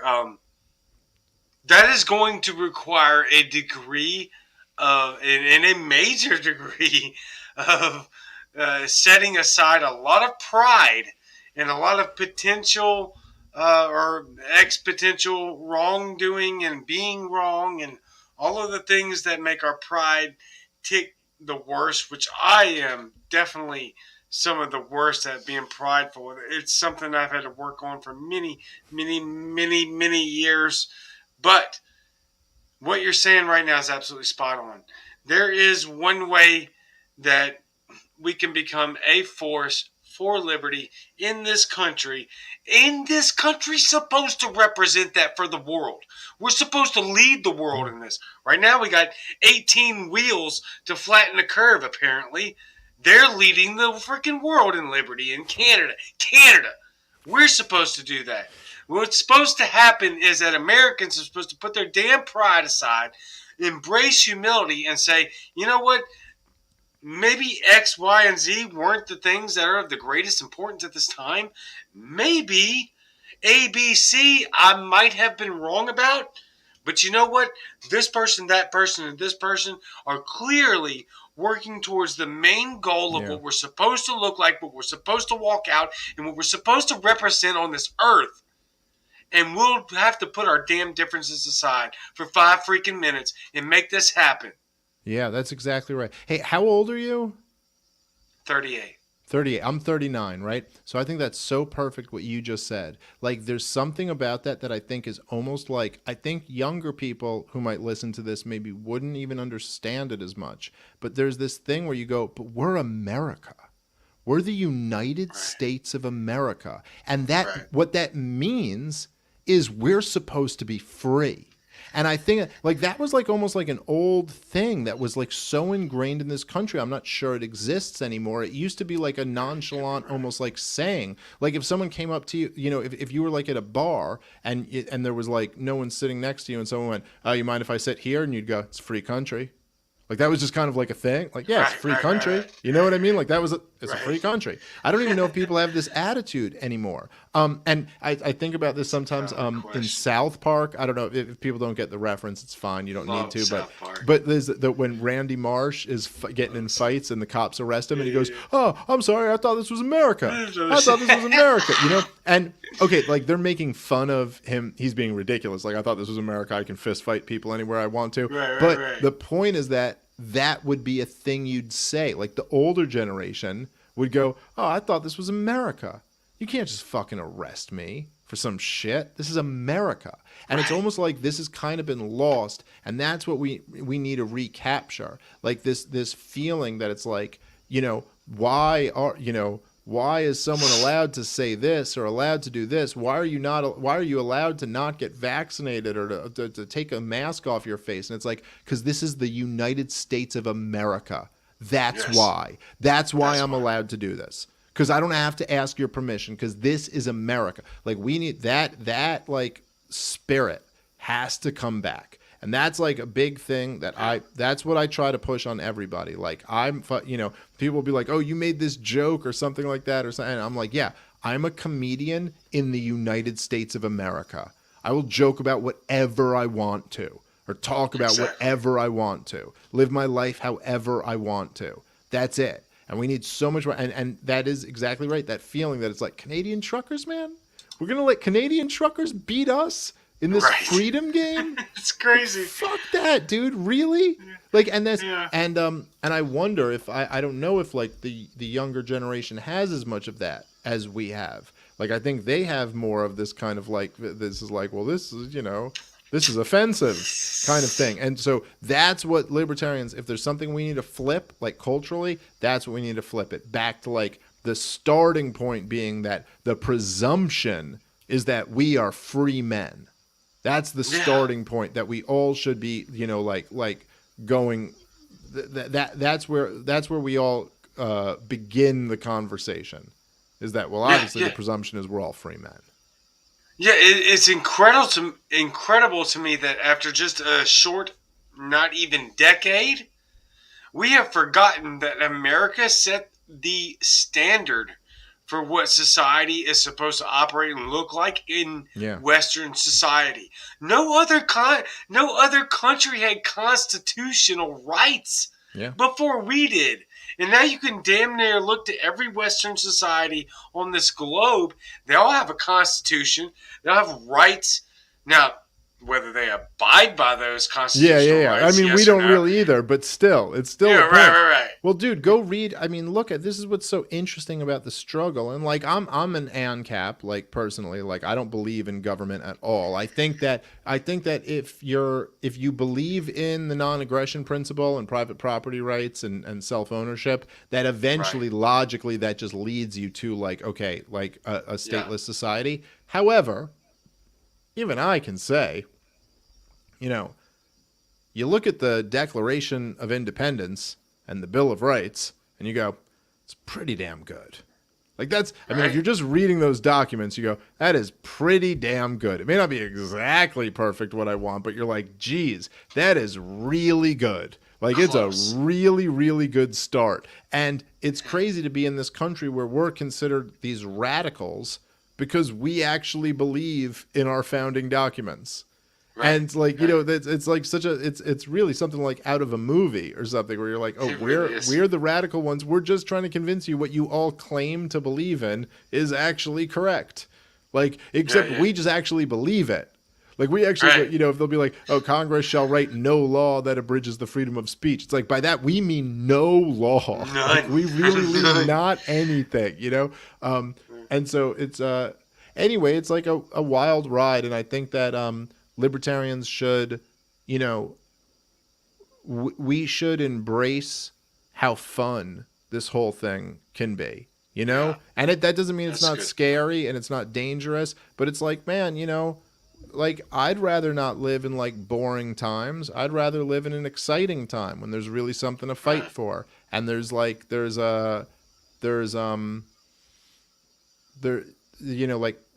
peace in the struggle and there's meaning in the struggle. And like, so that's great. So we get to live in these times where we get to fight for something that really matters. What a fucking blessing. And so, like that's kind of how I look at it. Like, let's let's all like come together over that. And I think that overall, this has been, you know, particularly Jeremy Todd and Reed Coverdale, and David Feit also. They all started at the very beginning of 2021. Those were the guys who really pushed me to be like, hey, let's like try to like start this like liberty unity movement. And that we pushed that for a while, and then everyone started like kind of fighting, and it degenerated a little bit. But I do think overall, it I think I actually think it's going in a very good direction, and I'm really happy with where the liberty movement is at. And I think that some of the more toxic figures who are like, you know, more like, you know, like deranged and critics and just won't accept anything, you know, other than like these people are Nazis or something. I think that I hope that a lot of them are going to kind of like step back from that. And if not, then that's okay. Then they'll just kind of leave over the next, you know, few months. But I think the vast majority of people are really together. And I represent a different, you know, a different style and brand of libertarianism than even Spike Cohen does. And certainly a different brand than Justin Amash does. And certainly a different brand than Joe Jorgensen does and some of these other people. Right. But all of us get along. None of us hate each other. None of us see each other as the enemies. And that's kind of like, to me, I go like, okay, that's good. That's really, really good. So then let's have a healthy competition about like what direction we should all go in. And then let's try to figure it all out together. I think that's pretty good if you ask me. No, and I think that's excellent. Honestly, it's the actual only reasonable, practical pathway forward to make this movement successful, because America wants this movement to be successful. Maybe they don't understand the libertarian philosophy to its fullest. That's expected, right? Expectedly so. But they understand in their heart of hearts these inherent rights that the Bill of Rights guarantees us, the Constitution is supposed to grant us. We don't get our rights from these pieces of paper. They guarantee these rights that we have, and we know in the deepest parts of our souls that we deserve and that we have to fight for. Yeah. We have to fight for. And I pray to God that fight remains on podcasts and remains influential among opinions in the battlefield and battleground of ideas. Because if we don't quickly figure this out in conversation like you and I are having, like you've had with so many people, so much many more influential people than I have, then it's going to turn violent. And we can't have that, because I know personally, there's a lot of pissed off, quote unquote, red-blooded Americans that, you know what, you're just not going to tell them that you're going to throw them in internment camps and take away their kids for any reason whatsoever before they go and take up their bajillion arms in their basement and kill you for it. Yeah. And so there has to be a peaceful resolution, and it has to be immediate. And I think you're obviously one of the main characters of leading this effort. Well, that's the goal, man. And I think you hit the nail on the head right there, is that it's like, you know, sometimes I'll even see these people, you know, it's like even people in like our camp kind of, who will be like, you know, Americans, we got all these guns and we didn't use them over the last 2 years. And it's like, yeah, no, dude, we don't want people to use them. No, like our goal here is to diffuse this situation. That's what libertarianism is all about. We're the philosophy of peace. That's what we're here to do. We're here to declare a truce. And even for the evil people in the government, what we are not here to say, oh, we want everyone to fucking like round them up and start publicly hanging them or something like that. No. What we want is to declare a truce here. We want to diffuse this situation and have peace. And a lot of those people who are, you know, it's easy to tweet about how you want to see this like violent confrontation. They don't want to see that. That's not what they want. You don't want to see a civil war. You don't want to see that. You don't want to hold your buddy's head in your lap while he bleeds out and cries for his mom. You don't want that. And so like it's like that's our goal here. And as you said, it's like this thing could turn violent very easily, and we're still in a position here where we can still talk about this, and we can Yes. still like promote our ideas. And yeah, let's really try to do that while we still have the opportunity to, because there's no guarantee that that'll be that way for much longer. No, and yeah, I don't know how much longer I don't know that it's guaranteed at all. But we have this moment in time, in space right now, to where we can work this out. And I am in we're at 2 hours now, so I don't want to. We need to have another conversation about this. I should have brought it up earlier. I'm in full favor of an absolute national divorce, ASAP, secession, if that needs to happen, whatever that we can do. I'm a veteran. I'm a wartime veteran and a medical professional within the military. We can't do this. We can't. These people advocating for war, they don't know what they're talking about. Yeah. They don't know what this means. They don't know how badly this destroys societies, families, and communities and nations. We can't. We cannot. Yeah. We have to resolve this with communication and peace, and we have to do it now. And I can't think. This was a rabbit trail. I was totally not trying to get down to 2 hours into it, but really the basis of that whole the concept that I just brought up recently that I shouldn't have was that thank you for trying to have this conversation in the influential circles that you have, because we have to. Yeah.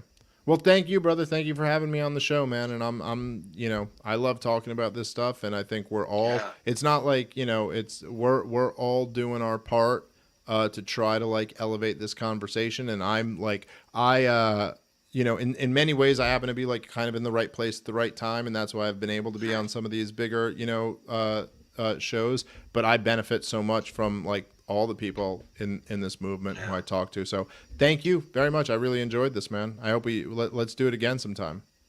Oh, you bet, for sure, absolutely. Not to mention, I will see you in PA in like freaking what, 2 weeks? Less than 2 weeks. Absolutely. About 2 weeks or so. 2 weeks, I think. I think 2 weeks. Yeah. About 2 weeks. So I would love to have you back on, and we can talk about whatever. Again, this is just open format conversation. I absolutely loved every second, dude. You are amazing. Thank you so much. You have my full support, and can't wait to see you in PA, bro. Hell yeah, dude. Can't wait. Yeah, appreciate it, man. All right, yeah, you too. Thanks for having me. Yes, sir. Absolutely amazing. Thank you, Dave, for coming on 2 freaking hours. I was not expecting that. Not at all. I'm never expecting 2 hours, to be honest with you. But I told him before the show, or I asked him, really. We talked, and I was like, man, look, I don't even care what we talk about.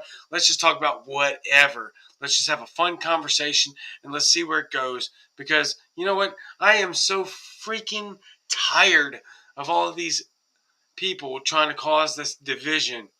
All of these people there's way too many prepositions there. I apologize. Anyway, you get the point I'm trying to say here. I'm tired. This was a great conversation. Dave is a good dude. You don't want to get on board with that? Fine. Then go do your thing. But please, for the love of God, stop causing animosity with everyone else. We have things to take care of. And some of y'all's priorities aren't exactly in the right place. I support Dave.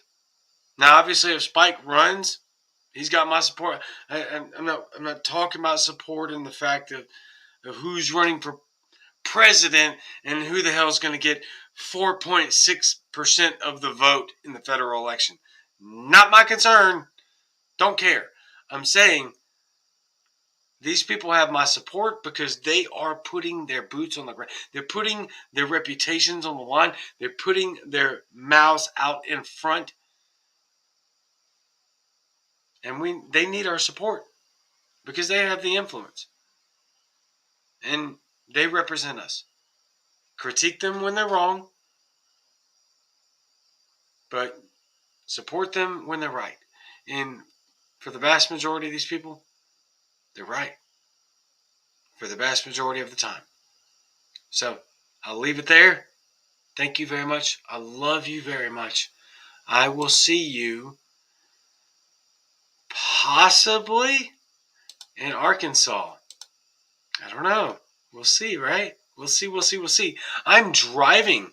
They rented a car for me, so we'll be leaving out about 3:30 tomorrow probably, to be driving up to Little Rock, and I'll be speaking at that convention there. So there's a high probability or a high possibility that I'll bring my podcast equipment with me, and we may do a podcast up there. Angela McCardle will be there, Tony DeRazio will be there, and myself, and many, many, many other people. So, with that being said, I don't know when I'll see you next, but it will be the same Cajun channel, and it will be the most loving Cajun time.